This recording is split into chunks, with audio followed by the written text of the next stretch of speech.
Bismillahirrahmanirrahim. Assalamualaikum warahmatullahi wabarakatuh. Waalaikumsalam warahmatullahi wabarakatuh. Yang saya hormati bapak-bapak dan ibu-ibu guru SMP Panasan Angkatan 1 dan yang saya banggakan CGP Ibu Sri Hartini yang selalu kita banggakan. Pertama-tama marilah kita panjatkan puji dan syukur kepada Allah Subhanahu wa taala. Pada siang hari ini kita masih diberikan nikmat sehat sehingga kita dapat berkumpul dalam acara diseminasi budaya positif. Mudah-mudahan acara ini bisa bermanfaat untuk kita melalui Ibu Guru CGP ini, mudah-mudahan yang menjadi sukses ke depannya. Amin. Salam kita satukan kepada junjungan kita Nabi besar Muhammad Sallallahu Alaihi Wasallam beserta keluarganya, sahabatnya, dan para pengikutnya, dan kita pun pengikutnya mudah-mudahan nanti mendapatkan syafaatnya di yaumil akhir nanti. Bapak-bapak ibu yang saya hormati, mari acara ini sebelum acara ini kita mulai. Mari bersama-sama kita bergandengan membacakan basmalah. Bismillahirrahmanirrahim. Terima kasih. Selanjutnya akan kita dengarkan sambutan dari wakil kepala sekolah dengan kurikulum kepada Maksud Yaakob.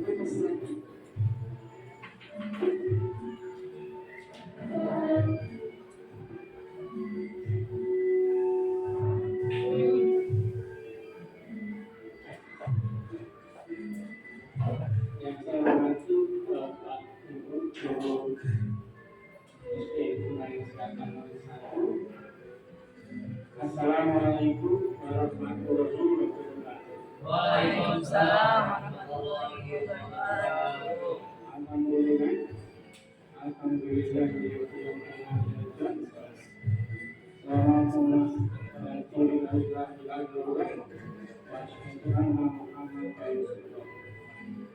Pertama-tama mari kita bersama-sama mengajukan syukur kepada Tuhan kita Allah Subhanahu wa taala pada kesempatan hari yang berbahagia hari ini kita dipertemukan dalam acara mengucapkan selamat kepada teman-teman guru kita Ibu Sri Hartini yang sudah lulus ujian calon guru pemula angkatan ke-9. Saya mewakili sekolah dan ditunjuk oleh kepala sekolah untuk memberikan sedikit sambutan. Oleh karena itu, pertama-tama saya mengucapkan syukur kepada Ibu Sri Hartini SPG yang sudah lulus program calon guru pemula untuk CGP angkatan 9.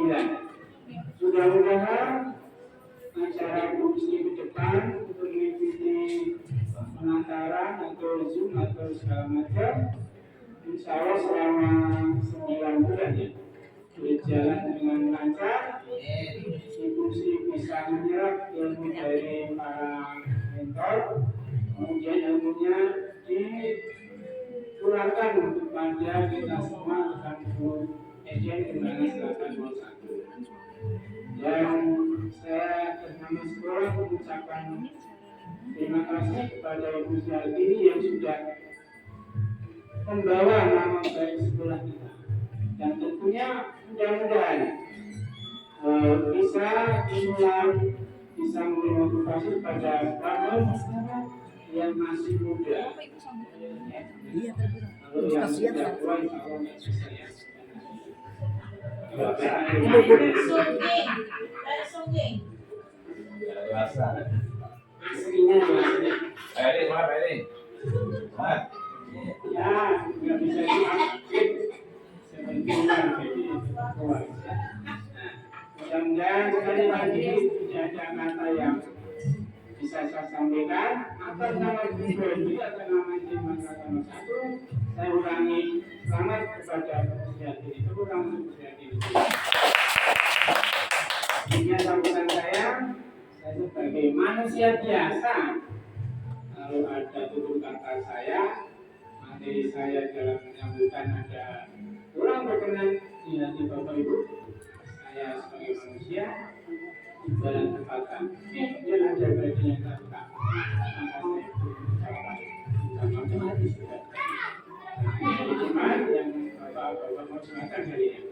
Assalamualaikum warahmatullahi wabarakatuh. Waalaikumsalam warahmatullahi wabarakatuh.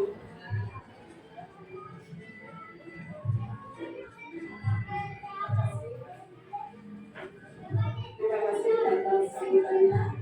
Semoga apa yang disampaikan bisa kita simak. Semoga CGP yang mampu akan berkelanjutan akan selalu hadir di SDM Kembangan Selatan 01. Tepuk tangan untuk kita semua. Terima kasih. Selanjutnya kita akan panggilkan calon guru penggerak kita yang handal, yaitu Ibu Sri Hartini, yang begitu dari awal sampai sekarang perjuangannya luar biasa dengan keceriaannya, dengan motonya dia sinarilah seperti matahari, luar biasa.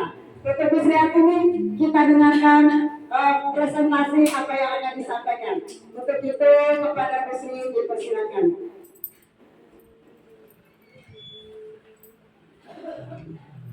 Terima kasih Bu Yanti.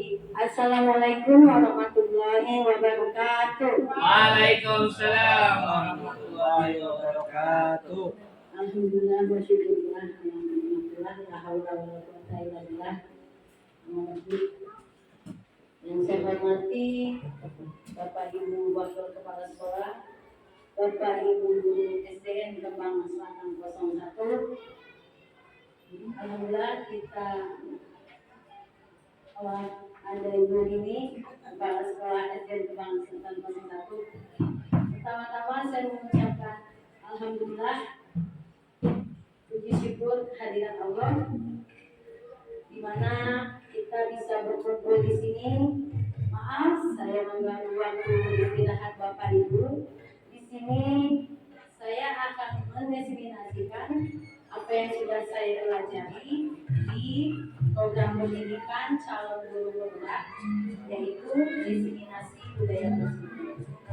Salawat dan salam kita lupa kita curahkan kepada Nabi besar Muhammad Sallallahu Alaihi Wasallam. Baik teman-teman, saya di sini akan menyampaikan apa yang sudah saya pelajari di pada modul saya yang di modul 1 lebih 4, yaitu destinasi budaya positif.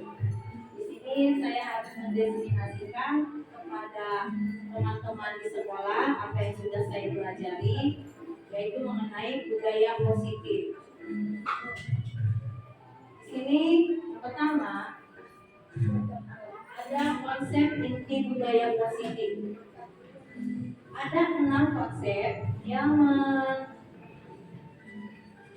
ada 6 konsep budaya positif, yaitu yang pertama budaya positif dan kebijakan universal. 2. Teori motivasi, hukuman, penghargaan, dan restitusi. Yang ketiga, keyakinan kelas. Yang keempat, kebutuhan dasar manusia. Yang kelima, posisi kontrol guru. Yang keenam, segitiga restitusi. Kita bahas yang pertama, yaitu mengenai disiplin positif. Disiplin berasal dari bahasa Latin disiplina, yang artinya belajar. Disiplin mengacu pada disiplin diri yang memiliki tanggung jawab terhadap apa yang dilakukannya karena mendasar pada nilai-nilai yang diyakini. Pasti Bapak Ibu sudah memiliki disiplin positif masing-masing. Disiplin positif merupakan salah satu cara penerapan disiplin yang bertujuan untuk menumbuhkan kesadaran serta memberdayakan peserta didik tanpa imbalan, penghargaan atau reward, ancaman atau hukuman. Jadi selama ini kita, khususnya saya saya di kelas itu masih ketika belum mempelajari modul ini, saya pernah melakukan itu hukuman kepada siswa. Tapi setelah mempelajari modul ini, nanti kita akan lihat bersama-sama bagaimana cara melakukan cara yang lain untuk menghindari hukuman kepada murid. Selanjutnya, nilai-nilai kebajikan. Nilai-nilai kebajikan yaitu nilai yang disepakati bersama lepas dari suku bangsa, agama, bahasa maupun latar belakang. Ini mengacu pada belajar profil belajar Pancasila dan PIP dan 9 pilar karakter Indonesia Heritage Foundation. Petunjuk seumur hidup, The Seven Essential Virtues Project, yaitu proyek-proyek nilai kebajikan. Selanjutnya yang akan kita bahas yaitu motivasi perilaku manusia. Nah, Bapak Ibu pasti kalau bekerja ada motivasinya, memiliki motivasi entah itu dari luar atau dari dalam diri. Motivasi eksternal itu yang pertama, satu, untuk menghindari ketidaknyamanan atau hukuman. Anak biasanya mengerjakan sesuatu karena ada motivasi tersendiri. Motivasi yang dari luar itu supaya gurunya tidak menghukumnya. Contoh mengerjakan PR. Kalau mengerjakan PR mesti dapat sanksi. Supaya dia tidak mendapat sanksi maka dia harus mengerjakan PR. Nah, itu adalah motivasi untuk menghindari ketidaknyamanan atau hukuman. Kemudian motivasi eksternal juga untuk mendapat imbalan atau penghargaan dari orang lain. Nah, Bapak Ibu yang sering dilakukan yaitu ketika kita sudah menjelaskan, ayo siapa yang mau lebih sejawab, nanti akan ada hadiah. Nah, itu adalah termasuk motivasi eksternal. Anak ingin mendapatkan suatu penghargaan. Ya, sering kita lakukan di lapangan, ayo siapa yang bisa jawab. Itu termasuk motivasi eksternal. Dia ingin mendapatkan penghargaan atau hadiah. Selanjutnya ada motivasi internal. Nah, ini yang harus kita kenalkan. Motivasi internal itu motivasi yang berasal dari dalam diri sendiri, dalam diri siswa, yaitu untuk menjadi orang yang mereka inginkan dan menghargai diri sendiri dengan nilai-nilai yang mereka percaya. Jadi mereka percaya awal-awal itu tanpa disuruh mereka bisa melakukan, ya. Mereka tanpa diberi imbalan mereka akan melakukan. Tanpa kita berikan motivasi, mereka sudah sadar untuk melakukannya sendiri. Itu adalah motivasi yang internal. Selanjutnya, untuk apa disiplin positif? Yaitu tujuan dari disiplin positif adalah menanamkan motivasi yang ketiga, yang tadi motivasi internal. Tanpa ada imbalan, tanpa ada hukuman, mereka bisa melaksanakan kegiatan yang mereka inginkan tanpa ada paksaan dari manapun.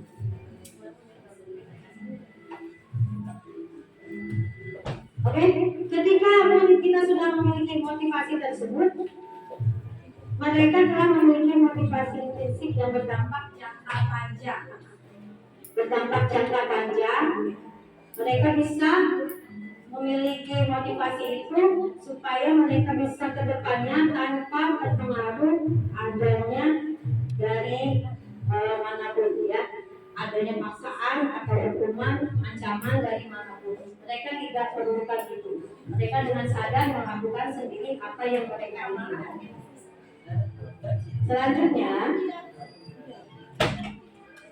kita bila melakukan disiplin positif, ini ada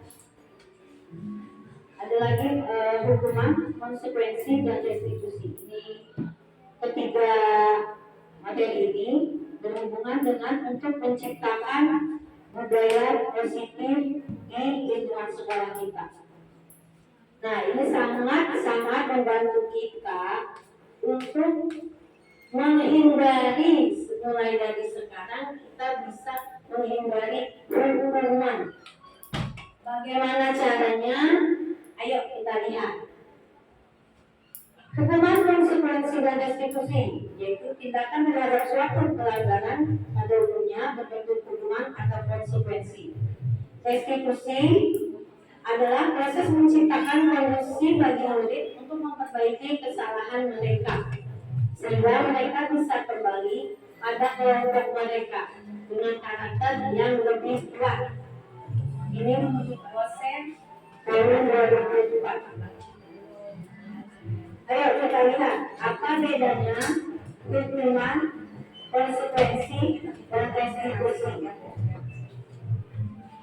Lihat di sini, bila hukuman itu tidak terencana atau tiba-tiba,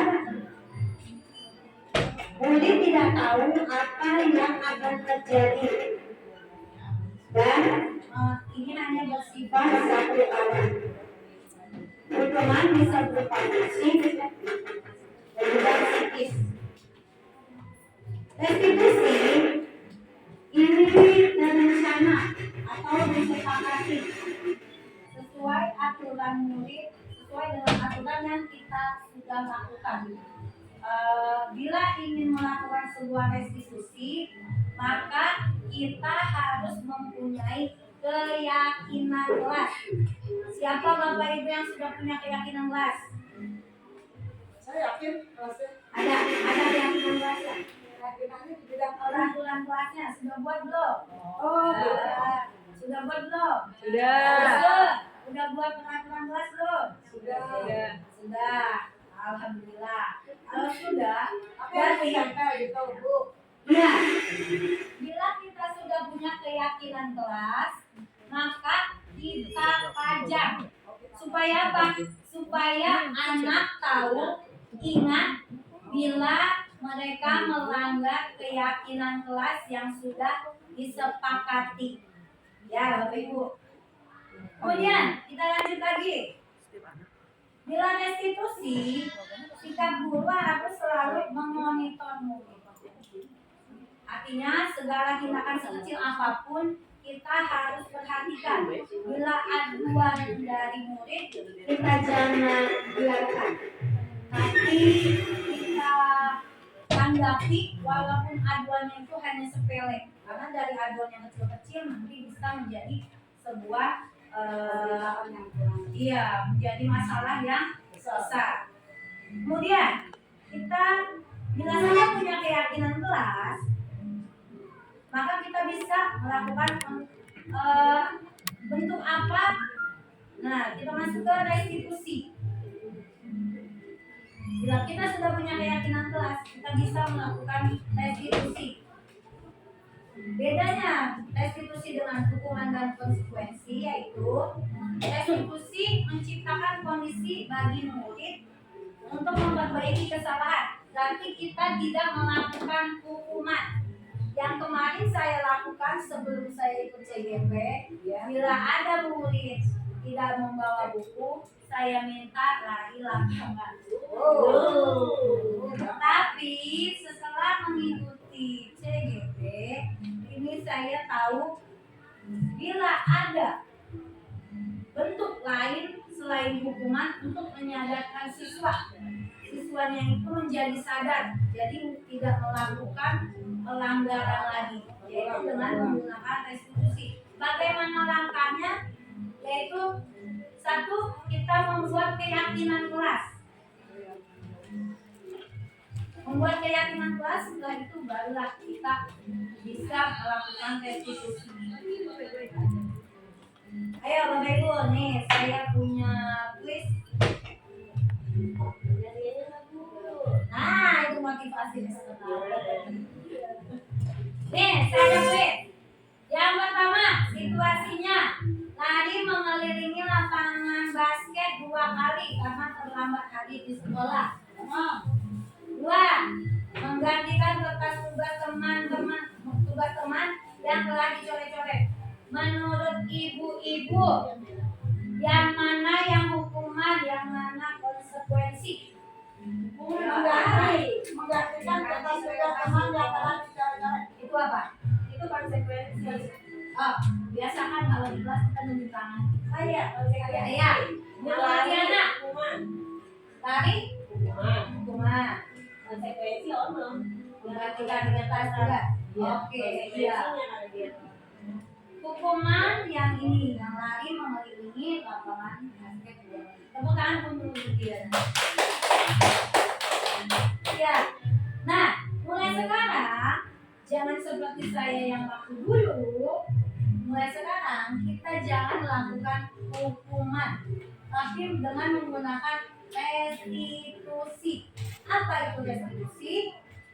Ayo kita lihat. Tadi yang sudah saya bilang, yang sudah saya sampaikan, yaitu ketika kita ingin melakukan restitusi, kita harus mempunyai keyakinan kelas. Supaya apa? Supaya kita bisa menyadarkan anak apa yang telah kita sepakati mereka langgar. Kita bisa memberitahu kepada anak apa yang telah mereka langgar. Kita bisa menyadarkannya. Bagaimana langkahnya? Yang pertama, kita pembentukan keyakinan kelas. Keyakinan kelas, apa yang harus kita lakukan supaya kelas nyaman, kita lakukan pada setiap awal tahun ajaran baru. Iya. Nah, mulai besok tahun ajaran semester 2 kita terapkan keyakinan kelas kita. Kita pajang, ya. Siap. Kita pajang dan juga kita tempel di depan kelas. Ini yang sudah saya lakukan, coba membentuk keyakinan kelas. Tanpa kata-kata atau memang Kata-kata. pakai kata-kata aja? Iya, kata-kata Cuma contoh. ibu itu cuma gambarin doang. Iya, ini cuma gambaran aja saya masukkan. Nanti keyakinan kelas tergantung kelasnya masing-masing. Oh, iya. Kalau menjaga kebersihan, Boleh nggak kira-kira di satu sekolah ini sama gitu? enggak, Jangan. karena pasti setiap kelas punya tipenya yang beda-beda, Oke, siap. keinginannya yang berbeda-beda. Itu kita musyawarah sama anak murid. Sama anak murid. Oke, Bu. Oke, lanjut kepada materi yang berikutnya yaitu kebutuhan dasar manusia. Itu mah duit. Oh, kita lihat duit ada di mana? Kebutuhan dasar manusia. Nah, kebutuhan dasar manusia yaitu segala sesuatu yang kita lakukan untuk mendapatkan apa yang kita inginkan. Seluruh tindakan yang kita lakukan memiliki tujuan tertentu, untuk menjadi kaya, menjadi orang yang terpandang, untuk menjadi anak yang berprestasi. Nah, itu adalah kebutuhan yang kita miliki, kebutuhan manusia. Ya. Apa saja? Satu, murid biasanya memiliki kebutuhan bertahan hidup. Bertahan hidup ini apa aja? Makan, minum, pakaian, tempat tinggal, keamanan, kesehatan. Ini adalah kebutuhan dasar manusia, yaitu bertahan hidup. Yang kedua, selain hanya untuk bertahan hidup, pasti kita mempunyai orang-orang yang di sekitar kita pasti memiliki ada kebutuhan yang mereka inginkan, yaitu kasih sayang dan rasa diterima. Apa itu? Rasa diterima, dipedulikan, Merasa dihargai. ya, berbagi, kerjasama, menjadi bagian kelompok, itu adalah kasih sayang dan rasa diterima. Kalau kita di satu sekolah ini, pasti di satu kelas ada anak yang Iya, tidak diterima. iya. Nah, mereka berarti ada kasih kebutuhan yang belum dipenuhi, yaitu kasih sayang dan rasa diterima. Coba ibu ingat-ingat, ada nggak muridnya yang begitu? Kasih sayang. Yang ketiga, penguasaan. Nah, ini penguasaan, yaitu harga diri, keinginan untuk dianggap, memimpin, berprestasi, diakui, didengar. Murid kita pasti banyak yang, Bu, saya aja Bu. Pasti ada yang ingin menonjol. Nah, itu adalah kebutuhan dasar di bagian penguasaan. Yang keempat, yaitu kebebasan. Murid biasanya ya kebebasan, yaitu dia inginnya mandiri, memiliki pilihan, mencoba hal baru, mampu mengendalikan arah dirinya. Ini adalah kebebasan. Dan yang kelima, yaitu kesenangan, bermain, humor, antusiasme, tertawa. Nah, di kelas biasanya anak, apalagi anak kelas 1, 2, 3 yang masih banyak bermain, pasti mereka sangat ingin, biasanya kebutuhan dasar yang paling mereka inginkan yaitu kasih sayang dan kesenangan. Mereka pasti pengennya dapat perhatian dari ibunya. Ya, Budian, ibu guru, aku tadi jatuh. Nah, itu biasanya mereka kebutuhan dasar mereka ya. Begini saya. Iya, walaupun cuma sepele pasti mereka adukan. Karena itu mereka ingin dapat perhatian. Tapi nggak ada ibu guru, saya minta uang nggak ada ya Bu? Ada. Oke, selanjutnya yaitu posisi kontrol seorang guru. Nah, kita lihat kita ada di mana. Di mana kita harus berada. Yang pertama yaitu memantau.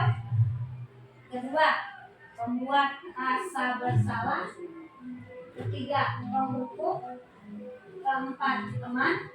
Dan yang kelima, manajer. Di mana kita harus berada? Ayo kita lihat. Di sini ada gambar box. Di sini ada program di bagian menghukum, karena sebisa mungkin kita menghindari hukuman. Ya, Biati, yaknya saya hukum itu dulu ya. Udah enggak? Oke, kita lihat. Ada contoh kasus. Di sini ada contoh kasus murid datang terlambat ke sekolah. Di sini kita menyediakan ucapan yang diucapkan bila seorang guru menjadi pemantau, jadi manajer, jadi teman, jadi penghukum, membuat rasa bersalah. Ayo, siapa yang ingin membacakan bila dia ingin posisi sebagai penghukum? Biasanya kalau penghukum ini nadanya kencang, bukannya juga ini biasanya posisi kontrol seorang guru. Siapa yang ingin membacakan? Silakan Ibu Yati. Kira-kira di mana posisi ibu? Di mana posisi ibu bila berada sama murid? Posisi kontrol Ibu Yati ada di mana? Di depan Desi. Di mana ibu berada? Udah dewasa. Oke, baca yang memantau ya. Oke, yang tengah. Oke, ini pas banget. Teman. Ada murid Bu Yati datang terlambat. Bu Yati memberi beberapa pertanyaan sebagai seorang posisinya sebagai bagaimana cara? Apa cara? Bagaimana sih kamu? Kamu sudah jadi kan? Apa lagi? Iya Bu, saya ketiduran. Ya, itu kanan.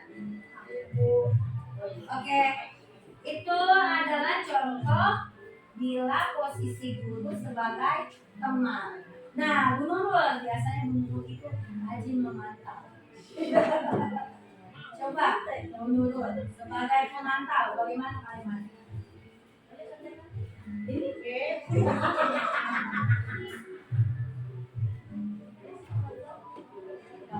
terlambat 15 menit. Apakah kamu sudah mengerti konsekuensi yang harus dilakukan bila terlambat? Nah, itu adalah kalimat yang diucapkan bila Bapak Ibu menjadi seorang guru di posisi pemantau. Oke, kita lanjut. Bila posisi di bagian penghukum, menurut Diana bisa dibacakan? Terlambat lagi. Pasti terlambat lagi. Selalu datang terlambat. Kapan bisa datang terlambat? Oke, terima kasih. kasih Bu Nurdiana. Pembuat rasa bersalah ini Bu Dian. Ayo. Tapi ini bagaimana ya? Kamu sudah berjanji dengan ibu tidak akan melakukan lagi. Kamu kenapa ya sekali ini kecewa itu? Ibu benar-benar kecewa sekali kali ini. Tepuk tangan buat Bu Dian.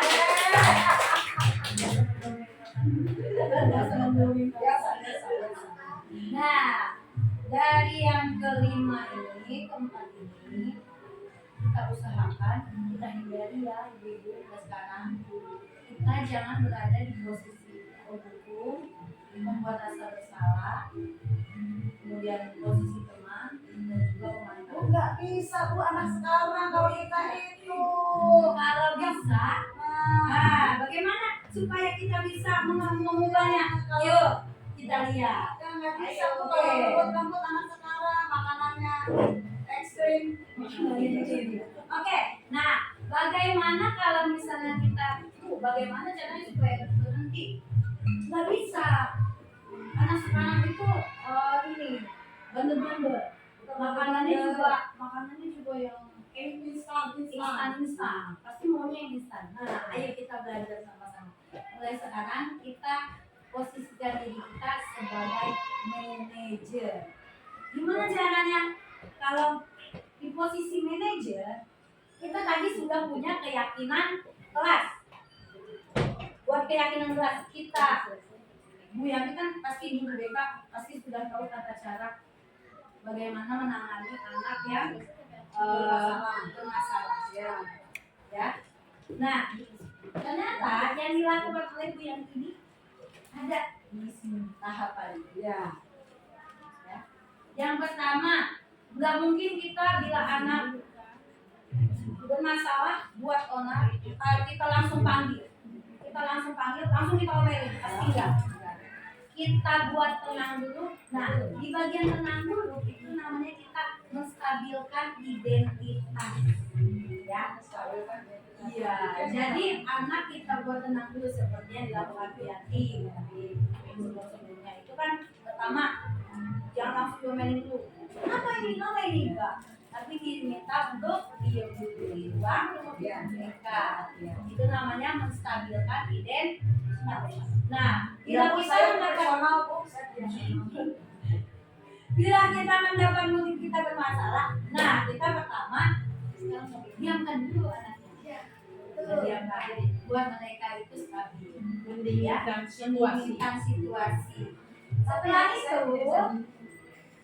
kita usahakan posisi kita sebagai manajer. Betul. Sebagai manajer itu kita menanyakan yang tadi. Nah, ini. Kita berusaha jangan memukul, tapi membuat sadar. Membuat sadar mereka apa yang mereka berbuat itu salah atau tidak. Susah Bu, Susah ya.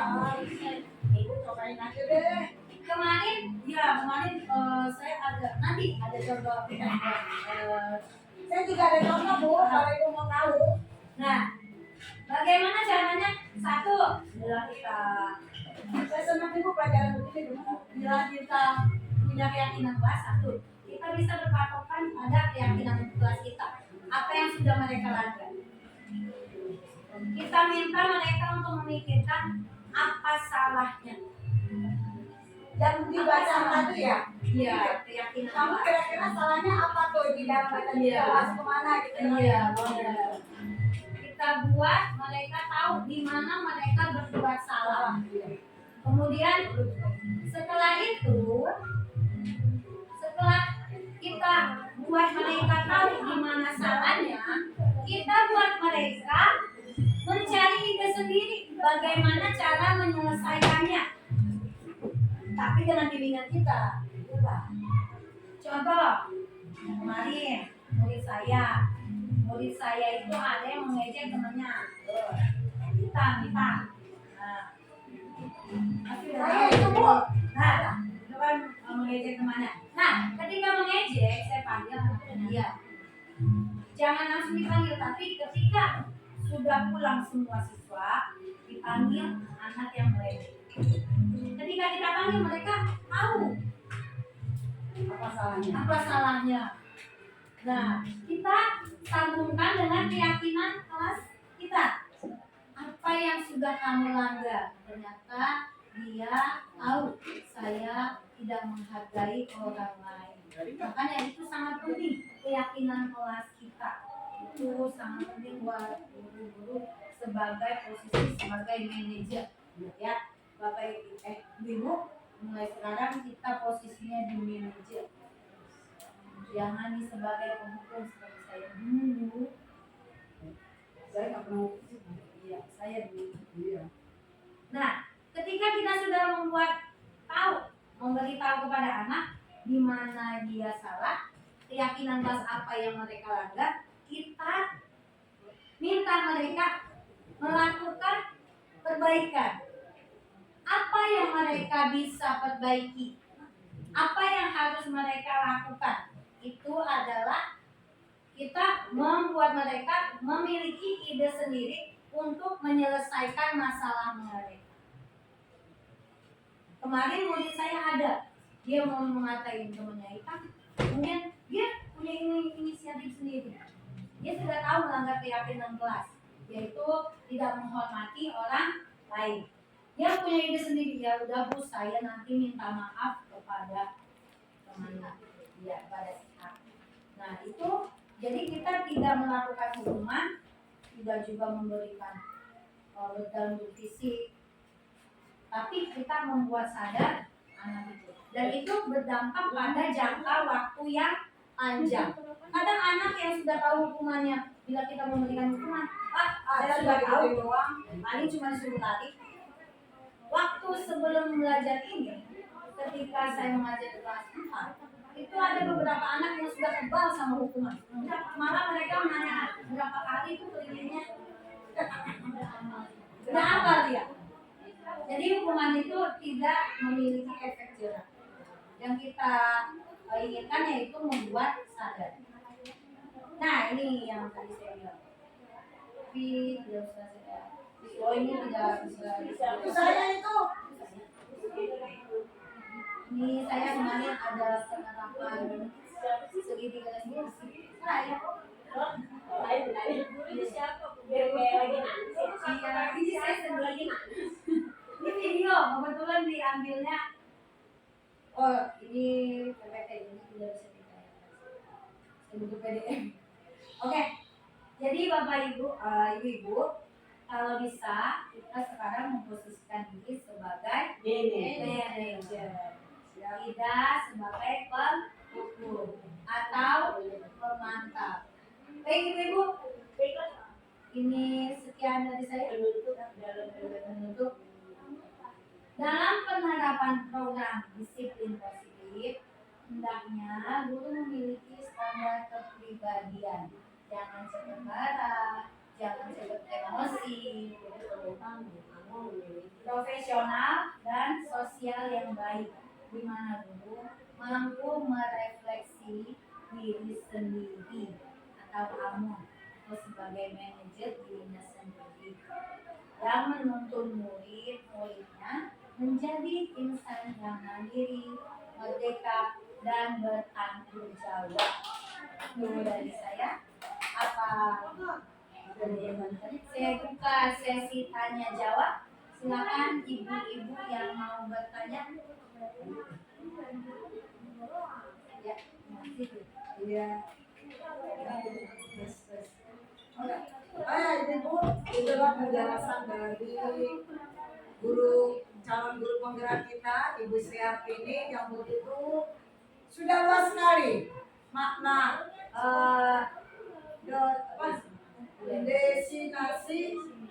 desiminasi budaya positif. Ya.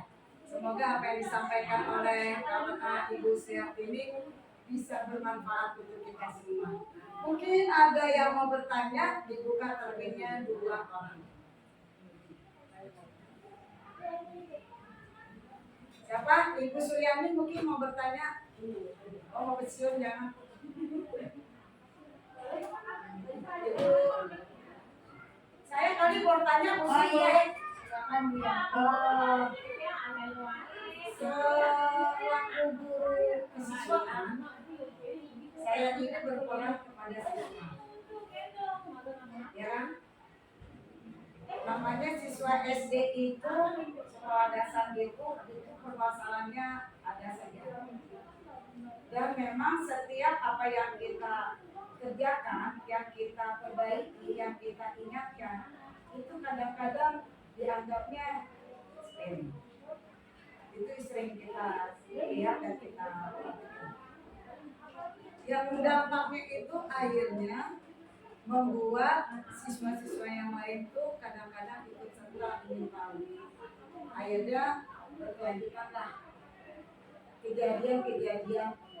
Contohnya misalnya, jangan buang sampah sembarangan. Ternyata udah kita ingatkan, sudah ada tempat-tempatnya karena dia lihat ada orang yang buang sampah seenaknya, ikut. Ya. Satu lagi, jangan main kata-kata orang tua.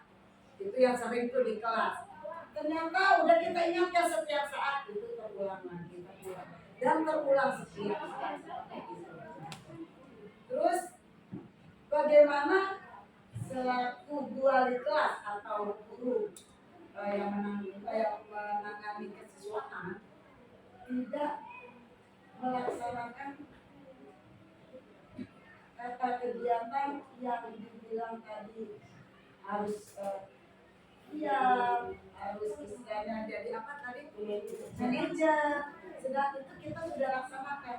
Apalagi anak sekarang, kita ngomongin benar, itu laporan ke orang tuanya nggak benar. Gitu. Kita nasihatin laporan ke orang tuanya, kita dimarahin. Nah itu untuk anak SD terutama ya, karena anak SD itu memang perlu bimbingan orang tua. Nah disinilah kita harus mensikapi dari guru PDP ini, mungkin ada kiat-kiatnya yang bisa kita ambil, mudah-mudahan untuk nambahin wawasan saya. Terima kasih Bu. Ya, terima kasih Bu Yanti pertanyaannya. Pasti semua guru wali kelas di sini merasakan apa yang ditanyakan oleh Bu Yanti tadi, termasuk saya juga. Bagaimana caranya sebagai seorang wali kelas bila kita menemukan siswa kita yang sering melakukan buang sampah sembarangan, kemudian mengatai temannya dengan nama orang tua? Kalau saya, ketika saya sebelum mengikuti program ini, tadi posisi saya biasanya ada di hukum. Dan keyakinan kelas yang saya buat itu ternyata itu salah. Yang pertama, waktu ketika saya belum belajar ini, saya bila ada guru, ada murid yang berkata kasar, biasanya saya minta lari lapangan. Tapi ternyata mereka sudah hafal bila mengatai orang tua lari 3 kali lapangan. Ternyata itu tidak berefek. Tetapi setelah saya mempelajari ini, coba ibu dulu sekali-kali. Ketika ada anak yang membuat kesalahan dengan mengatai orang tua, membuang sampah sembarangan, kita punya keyakinan kelas sebagai tolak ukurnya. Buat keyakinan kelas, kita panggil anak tersebut. Kita minta mereka untuk mengevaluasi diri mereka sendiri. Mengapa kita panggil? Kemudian mengapa keyakinan kelas apa yang telah dia langgar? Pasti mereka punya berpikir, oh iya, saya telah melanggar ini. Misal di kelas saya ada keyakinan menjaga kebersihan, dan memang kita tidak bisa lepas tangan. Anak SD tidak bisa secara mandiri. Ternyata istilah tabula rasa itu salah. Anak itu seperti kertas kosong, salah. Anak itu memiliki karakteristiknya macam-macam. Tinggal kita sebagai guru SD tidak harus membuat mereka pintar, tapi menuntun mereka mengembangkan apa yang mereka punya. Iya, coretan-coretan yang ada di otak mereka kita yang meluruskan. Pikiran mereka banyak, ternyata anak kecil nggak punya pikiran. Bukan. Anak kecil malah punya pikiran. Kalau kita suruh jalan di jalan yang benar, mereka akan jalan di tempat yang susah. Karena mereka punya pengetahuan. Ketika kita bilang itu tidak benar, mereka ingin tahu lagi. Nah, nggak benar. Di jalan benar. Tapi kita sebagai orang yang dewasa bisa menuntun mereka setiap hari sebagai wali kelas 1 selalu mengingatkan kebersihan. Jangan pernah bosan. Karena saya pun setiap hari selalu mengingatkan buat keyakinan kelas menjaga kebersihan. Setiap pulang selalu diingatkan. Mau masuk selalu diingatkan. Itu sebagai wali kelas sebelum masuk ke guru BK. Ya, ibu-ibu. Kemudian yang matiin orang tua juga sama. Kita buat keyakinan kelas untuk menghargai orang lain, menghormati orang lain, supaya anak tahu apa yang sudah mereka buat, kesalahan apa yang mereka lakukan. Ketika kita sudah melaksanakan diri kita sebagai posisi manajer, kita nggak perlu pakai menghukum, ngomel, ambil banyak-banyak, panjang lebar gak didengerin, tapi kita hanya menyadarkan mereka dan setiap saat menuntun seperti yang diajarkan oleh menurut filosofi pendidikan Ki Hajar Dewantara, yaitu seorang guru menuntun, bukannya menjadikan anak pintar, tapi pintar itu mereka yang membuat diri mereka sendiri menjadi cerdas. Kita hanya sebagai menuntun mereka pada kodrat zamannya. Zamannya sekarang serba instan, maka kita harus bisa mengikuti mereka juga. Jangan kita berpikiran yang masih jadul. Anak itu kertas putih, ternyata enggak. Ternyata itu anak memiliki pemikiran masing-masing. Pemikiran mereka malah banyak. Ternyata bukan orang dewasa yang punya pikiran. Anak juga banyak pikirannya. Terima kasih Bu Yanti pertanyaannya, apakah sudah jelas? Jelas banget. Terima kasih pertanyaan dari Bu Yanti. Apakah ada yang ingin ditanyakan lagi? Yang lain ada? Cukup, pas. Oke. Apa dari pemaparan yang sudah saya sampaikan, apakah masih ada lagi yang ingin ditanyakan? Sudah Jelas banget. sudah jelas. Bu Nurul sudah jelas.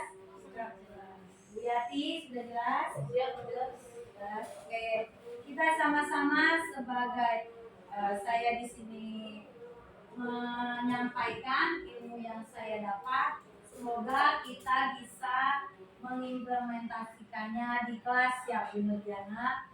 Ya, siap. Kita memposisikan diri kita sebagai manajer, jangan sebagai penghukum, apalagi sebagai teman. Bila sebagai teman, mereka bisa menjadi bersandarnya kepada kita, tidak menjadikan mereka dewasa.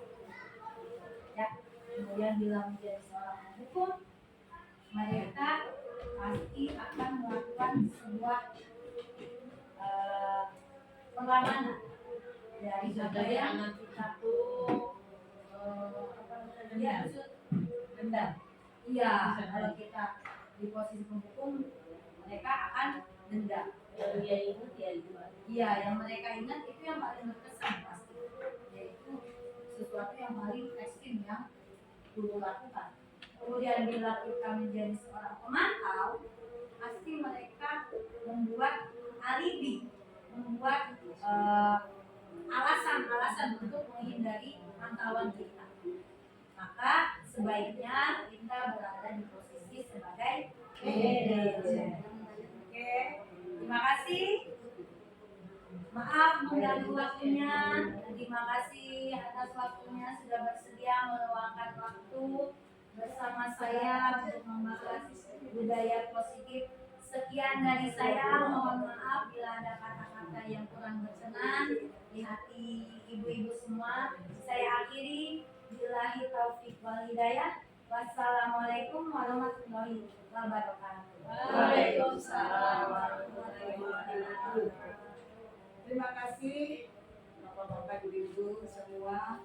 Terima kasih kepada Ibu Sehartini yang telah memberikan penjelasan kepada kita tentang diseminasi budaya positif. Banyak hal-hal yang kita ambil dari apa yang disampaikan oleh Ibu Sehartini. Mudah-mudahan pribadi saya bisa menerapkan di kelas saya, dan mudah-mudahan juga umumnya kepada teman-teman semua di dalam sekolah kita di SD Kembangan Selatan 01 ini lebih maju lagi, lebih berkondusif lagi dengan kegiatan-kegiatan ini. Semoga di sekolah kita tidak ada yang anak-anak dihukum dengan kekerasan. Insya Allah kita menghukumnya dengan kasih sayang. Itu yang kita harapkan. Semoga murid-murid kita juga ke depannya lebih antusias lagi kepada kita, dan apa yang kita sampaikan bisa bermakna untuk dia. Itu aja kali yang bisa saya berikan untuk hari ini kepada Ibu Sri Hartini. Untuk itu acara kita sudah cukup ya Bu Sri? Ada lagi tambahnya? Sudah cukup. Terima kasih dengan Bapak Ibu sekalian yang telah memperhatikan penjelasan dari Ibu Guru CGP kita, Ibu Sri Hartini. Kita doakan beliau semoga lancar dan sukses ke depannya dan menjadi teladan untuk kita semua. Saya tutup wabillahi taufiq wal hidayah. Wassalamualaikum warahmatullahi wabarakatuh. Waalaikumsalam. Terima kasih.